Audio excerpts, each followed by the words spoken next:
Oh yeah, it's time to get all Skinamax up in this bitch.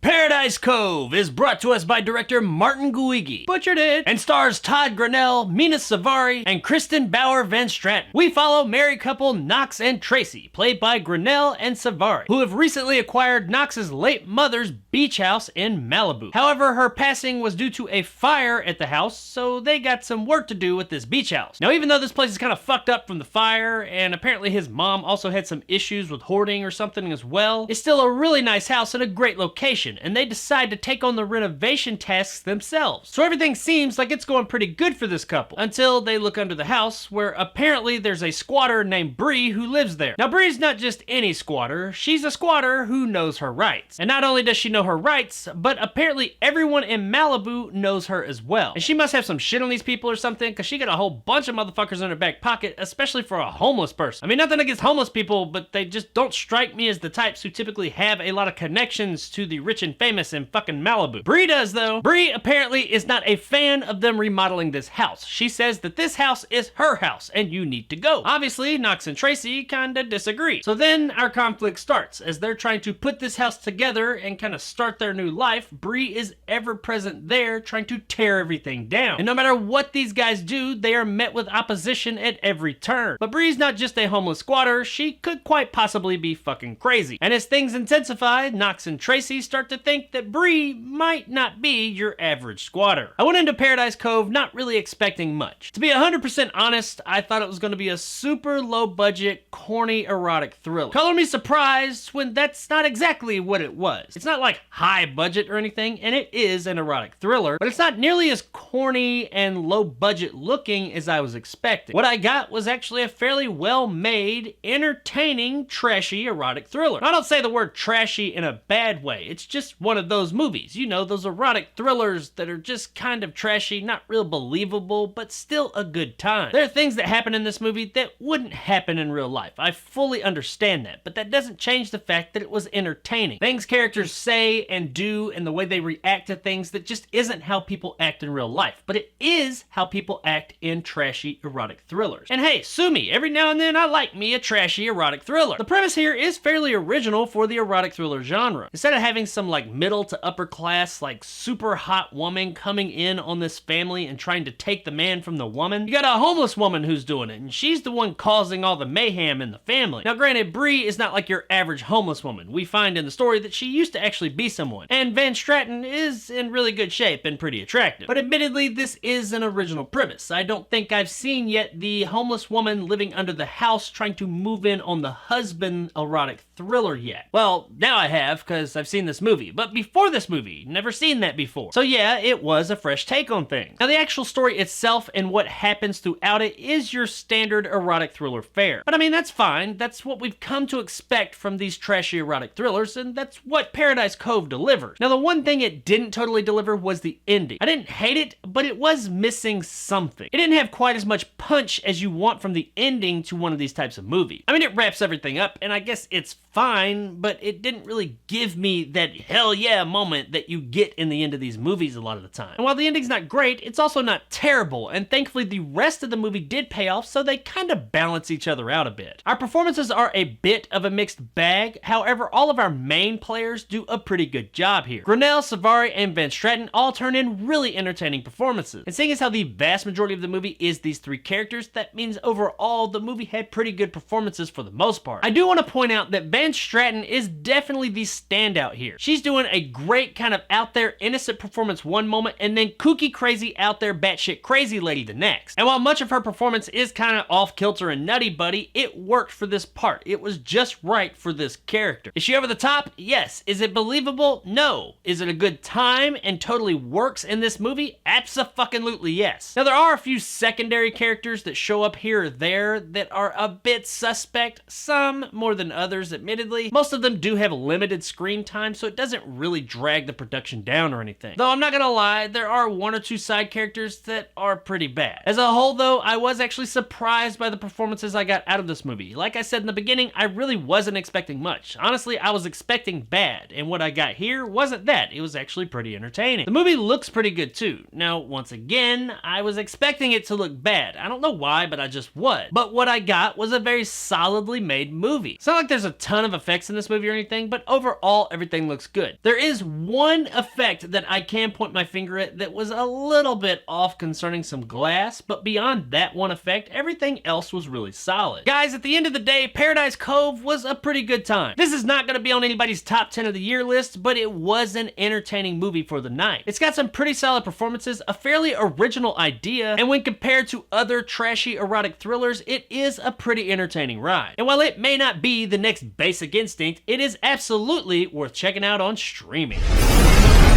Across the street.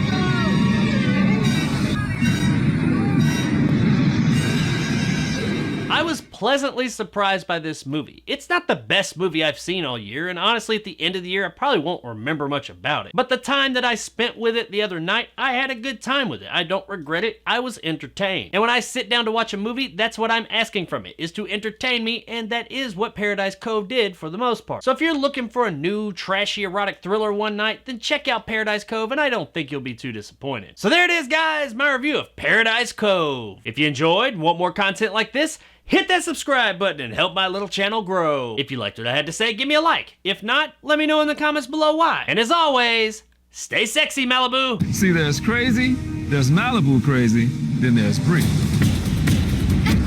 You can't count on anyone in this town. Not crazy.